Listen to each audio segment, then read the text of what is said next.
नमस्कार दोस्तों, आप सभी का स्वागत है फ्रीडम एजुकेशन ऑफ इंडिया में। दोस्तों, आज की इस वीडियो क्लास के माध्यम से मैं आपको हाई कोर्ट एलडीसी एग्जाम के लिए हिंदी का मॉडल टेस्ट पेपर कवर करवाऊंगा। ये टेस्ट पेपर काफी महत्वपूर्ण है। इस टेस्ट पेपर में जो क्वेश्चन मैंने ऐड किए हैं, ये गत वर्षों की परीक्षाओं में पूछे गए प्रश्न ऐड किए हैं। प्रत्येक प्रश्न काफी इंपॉर्टेंट है तथा इस टेस्ट पेपर के माध्यम से आपकी प्रैक्टिस भी हो जाएगी तथा आपको पता लग जाएगा कि आपकी तैयारी किस लेवल की है। तो प्रारंभ करते हैं इस टेस्ट पेपर को। पहला प्रश्न है, निराशा शब्द में कौन सी संधि का प्रयोग हुआ है? चार ऑप्शन यहाँ पर दिए गए हैं। पहला ऑप्शन है गुण, दूसरा ऑप्शन है अयादि, तीसरा ऑप्शन है व्यंजन, चौथा ऑप्शन है विसर्ग। इसका जो सही उत्तर हो जाएगा वो हो जाएगा ऑप्शन नंबर डी, विसर्ग। निराशा शब्द में विसर्ग संधि का प्रयोग हुआ है। इस शब्द का जो आप संधि विच्छेद करोगे वो किस प्रकार से करोगे? तो नि विसर्ग प्लस आशा, ये क्या बन जाएगा? निराशा बन जाएगा। अगला क्वेश्चन है क्वेश्चन नंबर 2, पवन का सही संधि विच्छेद है। चार ऑप्शन यहां पर दिए गए हैं। पहला ऑप्शन है पे प्लस अन, दूसरा ऑप्शन है पो प्लस अन, तीसरा ऑप्शन है प प्लस वन, चौथा ऑप्शन है प प्लस अन। तो पवन का सही संधि विच्छेद क्या होगा दोस्तों? तो ऑप्शन नंबर बी सही हो जाएगा, पो प्लस अन। ये क्या बन जाएगा? अपने पास पवन बन जाएगा। इसमें कौन सी संधि है? तो इसमें स्वर संधि का जो भाग आता है अयादि संधि, अयादि संधि है।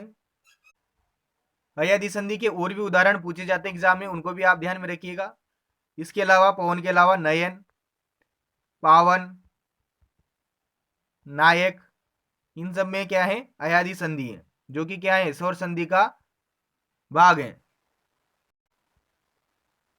अगला प्रश्न है प्रश्न नंबर 3, अन्वेषण में कौन सी संधि है? ये प्रश्न बार बार रिपीट होता है। पहला ऑप्शन है गुण, दूसरा ऑप्शन है वृद्धि, तीसरा ऑप्शन है यण, चौथा ऑप्शन है इनमें से कोई नहीं। तो अन्वेषण में कौन सी संधि है? तो यहां पर सही उत्तर हो जाएगा ऑप्शन नंबर सी, यण संधि है। अन्वेषण का संधि विच्छेद किस प्रकार से करोगे आप? तो अनु प्लस ऐसण, ये क्या बनाएगा? अन्वेषण बनाएगा। इसके अलावा यण संधि के और भी उदाहरण हैं जो परीक्षा में पूछे जा चुके हैं। इसके अलावा प्रवेशण, ये भी यण संधि का उदाहरण है। व्यवहार, ये भी यण संधि का उदाहरण है। स्वच्छ, ये भी यण संधि का उदाहरण है। तथा एक और उदाहरण ध्यान में रखिएगा, अध्यक्ष। इन सब में यण संधि का प्रयोग हुआ है। अगला प्रश्न है प्रश्न नंबर 4, प्रौद्योगिक का सही संधि विच्छेद है। पहला ऑप्शन है प्र प्लस औद्योगिक, दूसरा ऑप्शन है प्र प्लस औद्योगिक, तीसरा ऑप्शन है प्रो प्लस औद्योगिक, चौथा ऑप्शन है इनमें से कोई नहीं। तो प्रौद्योगिक का सही संधि विच्छेद क्या हो जाएगा? तो ऑप्शन नंबर ए सही हो जाएगा, प्र प्लस औद्योगिक। ये किसका संधि विच्छेद है? प्रौद्योगिक का। इसमें कौन सी संधि होगी? तो ध्यान में रखिएगा, वृद्धि संधि होगी। प्रौद्योगिक में कौन सी संधि होगी? तो वृद्धि संधि होगी। अगले प्रश्न की ओर बढ़ते हैं। प्रश्न नंबर 5 है, यथाशक्ति का सही समास विग्रह होगा। इसका क्वेश्चन 4 से 5 बार रिपीट हो चुका है विभिन्न एग्जामों में। तो यथाशक्ति का सही समास विग्रह क्या होगा? पहला ऑप्शन है यथा अनुसार शक्ति, दूसरा ऑप्शन है यथा और शक्ति, तीसरा ऑप्शन है शक्ति के अनुसार, चौथा ऑप्शन है शक्ति से परे। तो यहाँ पर जो सही उत्तर हो जाएगा वो हो जाएगा शक्ति के अनुसार। तो ऑप्शन नंबर सी सही हो जाएगा। समास की बात करें तो यथाशक्ति में कौन सा समास होता है? तो आप बताओगे, अविभाव समास होता है। अविभाव समास में प्रथम पद की प्रधानता होती है। अगला प्रश्न है प्रश्न नंबर 6, किसमें क्रमधारय समास नहीं है? चार ऑप्शन यहाँ आपके लिए दिए गए हैं। पहला है महाकवि, दूसरा है महात्मा, तीसरा है महासागर, चौथा ऑप्शन है गंगाधर। तो इनमें से कौन से शब्द में क्रमधारय समास का प्रयोग नहीं किया गया है? इस नए शब्द का आप जरूर ध्यान में रखिएगा क्योंकि जल्दीबाजी में गलती हो जाती है। तो महाकवि में क्रमधारय समास है। महान है जो कवि, महात्मा महान है जो आत्मा, महासागर महान है जो सागर।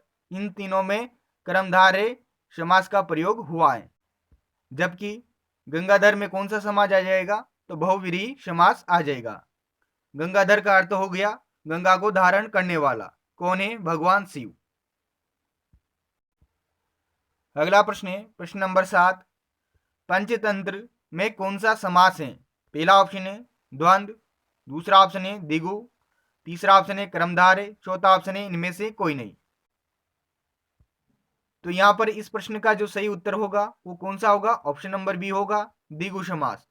द्विगु समास के बारे में आपने पढ़ा है। इसमें क्या होता है? प्रथम पद संख्यावाची होता है। इसके उदाहरण आ जाते हैं पंचतंत्र, एक तंत्र, शताब्दी, अठवारा, नवरत्न। इन सब में संख्यावाची शब्द का प्रयोग हुआ है तथा इनमें द्विगु समास है। ठीक है। अगला प्रश्न है प्रश्न नंबर 8, किस शब्द में आवट प्रत्यय का प्रयोग नहीं हुआ है? इस नहीं को आप जरूर ध्यान में रखिएगा। तो 4 यहां पर शब्द दिए गए हैं। पहला है लिखावट, दूसरा है थकावट, तीसरा है रुकावट, चौथा है मावट। तो कौन से शब्द में आवट प्रत्यय का प्रयोग नहीं हुआ है? तो यहां पर जो सही उत्तर हो जाएगा वो हो जाएगा ऑप्शन नंबर डी, मावट। मावट एक मूल शब्द है तथा इसका स्वतंत्र अर्थ होता है, यानी कि मावट में कोई सा भी प्रत्यय प्रयोग में नहीं हुआ है। जबकि लिखावट, थकावट, रुकावट इन सभी में आवट प्रत्यय का प्रयोग किया गया है। अगला प्रश्न है प्रश्न नंबर 9, घबराहट में कौन सा प्रत्यय है? पहला ऑप्शन है आवट, दूसरा ऑप्शन है आहट, तीसरा ऑप्शन है अहट, चौथा ऑप्शन है कोई प्रत्यय नहीं। तो घबराहट कौन सा प्रत्यय हो जाएगा? आहट प्रत्यय हो जाएगा। तो ऑप्शन नंबर बी सही हो जाएगा। तो ध्यान में रखिएगा, घबराहट, चिल्लाहट, कड़वाहट इन तीनों शब्दों में आहट प्रत्यय का प्रयोग किया गया है। जबकि अभी देखा अपन ने लिखावट, थकावट, रुकावट इन सब में आवट प्रत्यय का प्रयोग हुआ है। तो ये दोनों ही प्रश्न बार बार एग्जाम में रिपीट होते हैं। अगला प्रश्न है अध्यादेश में प्रयुक्त उपसर्ग हैं। तो उपसर्ग आगे लगते हैं, तो आपको बताना है अध्यादेश में कौन सा उपसर्ग प्रयुक्त हुआ है। पहला ऑप्शन है अधि, दूसरा ऑप्शन है अध, तीसरा ऑप्शन है अधि, चौथा ऑप्शन है आय। तो यहां पर इस प्रश्न का जो सही उत्तर होगा वो क्या होगा? तो अध्यादेश में जो उपसर्ग आता है वो अधि आता है। अधि वो वाला लेना है जिसमें छोटी ई की मात्रा हो, लघु ई आए। तो ऑप्शन नंबर ए सही हो जाएगा। अध्यादेश में कौन सी संधि होती है? तो आप बताओगे यण संधि होती है। इसका संधि विच्छेद क्या होता है?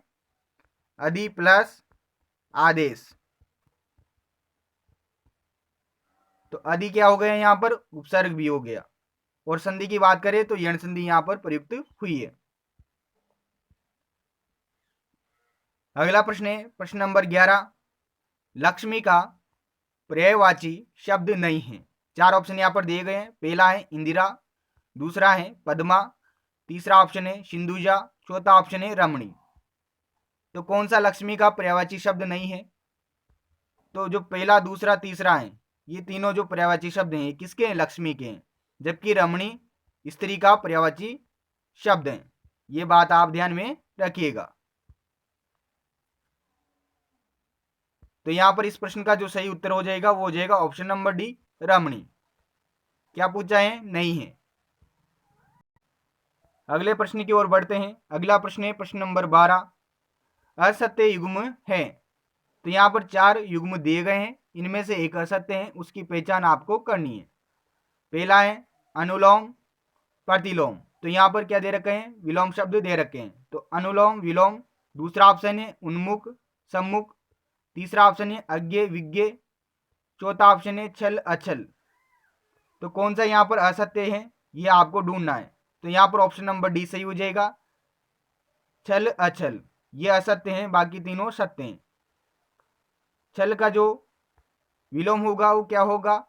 तो निश्चल होगा, निश्चल न कि अचल।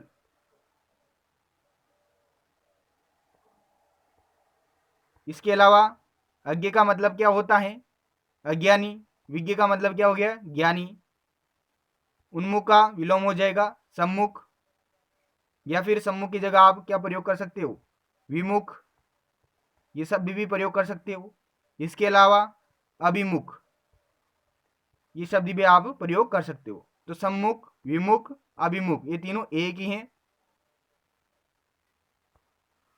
इसके अलावा पहले ऑप्शन में दे रखा है अनुलोम, तो अनुलोम का विलोम क्या होता है? प्रतिलोम होता है।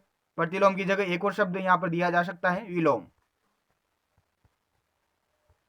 इस प्रकार से इस प्रश्न की ये व्याख्या थी। तो यहाँ पर ऑप्शन नंबर डी सही है दोस्तों। छल का जो विलोम होगा वो निश्चल होगा। अगला प्रश्न है प्रश्न नंबर 13, लोकोक्ति है। पहला ऑप्शन है वाक्यांश, दूसरा है लोगों का कथन, तीसरा है पूर्ण वाक्य, चौथा ऑप्शन है बी व सी दोनों। तो लोकोक्ति क्या होती है? लोगों का कथन होती है तथा पूर्ण वाक्य होती है। तो यहाँ पर ऑप्शन नंबर डी सही हो जाएगा, बी व सी दोनों। जबकि वाक्यांश क्या होता है? मुहावरा होता है। आपने अच्छे से पढ़ा होगा लोकोक्ति तथा मुहावरे के बारे में। जो मुहावरा होता है ये वाक्यांश होता है, यानी कि वाक्य का अंश होता है, तथा इसमें अंत में ना प्रत्यय का प्रयोग किया जाता है। जैसे कि उदाहरण के तौर पर आप देखते हो कि एक उदाहरण ले लेते हैं, कच्चा चिट्टा खोलना, तो लास्ट में क्या आया? ना प्रत्यय आया। जबकि लोकोक्ति में ना प्रत्यय का प्रयोग नहीं होता है। उदाहरण के तौर पर जैसे कि अंधे की लकड़ी, ये क्या है? एक लोकोक्ति है, अंधे की लकड़ी। इसका मतलब क्या हो जाता है? एकमात्र सहारा। ये कुछ बिंदु हैं जिन्हें आप ध्यान में रखिएगा, इन्हीं से आंसर आसानी से आप दे सकते हो। अगला प्रश्न है प्रश्न नंबर 14, मनोहर में कौन सा समास है? चार ऑप्शन यहाँ पर दिए गए हैं। तो मनोहर का अर्थ निकालिए, मन को हरने वाला। तो यहाँ पर कौन सा समास हो जाएगा? तत्पुरुष समास हो जाएगा। तो ऑप्शन नंबर बी सही हो जाएगा। अब यहाँ पर इसका भी सब टाइप पूछे तो आप बताओगे कर्म तत्पुरुष समास होगा। मन को हरने वाला, को आ रहा है तो कर्ता ने कर्म को। तो आप जानते हो कि जो को विभक्ति का प्रयोग होता है वो कौन से कारक के लिए होता है? तो कर्म कारक के लिए होता है। तो यहां पर आ जाएगा कर्म तत्पुरुष, यानी कर्म कारक है तथा तत्पुरुष समास है। तो मनोहर में कौन सा समास होता है? तो आप बताओगे कर्म तत्पुरुष समास होता है। अगला प्रश्न है प्रश्न नंबर 15, हाथ में थाम कर चलाया गया हथियार कहलाता है? शस्त्र, अस्त्र, दोनों या इनमें से कोई नहीं। तो हाथ में थाम कर चलाया गया हथियार क्या कहलाता है? शस्त्र कहलाता है। तो ऑप्शन नंबर ए सही हो जाएगा। जबकि फेंक कर चलाया जाने वाला हथियार कौन सा हो जाएगा? अस्त्र हो जाएगा। इस प्रकार से आपका हिंदी का मॉडल टेस्ट पेपर था जिसमें अपन ने 15 क्वेश्चन व्याख्या सहित कवर किए हैं। अगर आप इसी प्रकार का मॉडल टेस्ट पेपर चाहते हो तो कमेंट करके जरूर बताइएगा। आगे से आपको 30-30 क्वेश्चन के सेट में मॉडल टेस्ट पेपर प्रोवाइड करवाए जाएंगे। लेकिन आपको क्या करना होगा? इस वीडियो को ज़्यादा से ज़्यादा शेयर करना होगा तथा चैनल को सब्सक्राइब करना होगा। जितनी प्रैक्टिस आप करोगे उतने ही कंसेप्ट आपके क्लियर होंगे तथा अच्छे से आप एग्जाम में क्वेश्चनों को हल कर पाओगे। तो आशा करता हूँ ये वीडियो आपको पसंद आया होगा। तो आप वीडियो को लाइक जरूर कर दीजिएगा तथा चैनल को सब्सक्राइब कर दीजिएगा। धन्यवाद दोस्तों। जय हिंद, जय भारत।